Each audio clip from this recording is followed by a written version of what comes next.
Hey friends, if you wish to fix the error code 0x800701e3 on your Windows 11 computer, then please watch this video. I will guide you through the resolutions.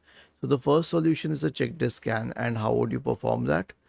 So search for command prompt in the Windows search bar and click on run as administrator. Type the command chkdsk space forward slash r space forward slash f and hit enter. Press Y and hit enter once again.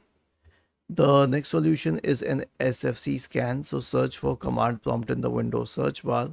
Click on run as administrator. Type the command SFC space forward slash scan now and hit enter to invoke the SFC scan. The last solution is to update drivers and Windows. And how would you do that?